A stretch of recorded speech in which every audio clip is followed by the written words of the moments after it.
well, it was over 10 years ago. I was sitting at church. I was at the back on the right-hand side, and Pastor Rick was preaching. And I know probably what he said. I was questioning myself, why don't I have a ministry? And Pastor Rick probably said something, your ministry is wherever you are. But that's not what I heard. What I heard was, Aaron, your ministry's in your store. So the very next day, I just made my shop into a ministry. I put Bibles out and tracts out. I put Christian music or preaching on, and I would have friends come over and we'd pray, or people would stop by and we'd find opportunities to pray with people or for people. And nobody can walk into my store and not know I'm a Christian just because I've got Christian stuff all over the place. And, I just try to love on people when they come in.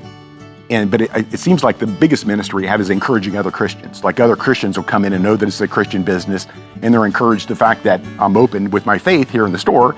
So maybe it encourages them to be more open wherever they are. And then, sometimes I have people in who don't believe what I believe. And I've had a few people think I'm stupid for believing what I believe. They're atheist, or don't you know the science of this or the history of that? And I had a store over, it was on Cleveland Avenue back then. And this little Indian guy came into my store, and he didn't hardly speak any English at all. And he said his name is Pastor Joy. And I said, oh, so what are you doing? He said, I'm a preacher. And I'm thinking, okay, I think he's a Hindu guy. What do you preach? And he says, well, I preach Christ crucified. So I thought, okay, we got something to talk about. Well, during the course of our relationship, he founded a Rewa Theological Seminary, and it's in the MP in the northern part of India. And, I've been very supportive, financially and mostly in prayer with him. So Pastor Jeff, he was preaching near the end of September. Is to Speak Up and Speak Out was the name of the series. So the first week, you would prepare yourself, like just to prepare your mind and your heart for an opportunity. And I did that. And then the next week, it was to pray about one person to have an encounter with, like pray for this opportunity. All of a sudden, Saturday comes in, I get this call from a young man, and he needs a suit for a funeral. And he needs it today. He said, I had never been at a church before. And then he said, and I don't have any family. And I said, you don't have any family? And he said, none. And I thought, well, how is that? He says, well, I just grew up in foster care. And I'm immediately, this is the guy I've been praying for all week. And he said, how much is it? I said, well, let's not worry about that yet. Anyway, so God's speaking to me that this is the guy. So I just want to use an opportunity. And I said, well, normally this suit rental would be $189. I said, but for you, I would do it for half of that. And then I said, but if you let me pray with you, I will give it to you for free. And he just was like, what?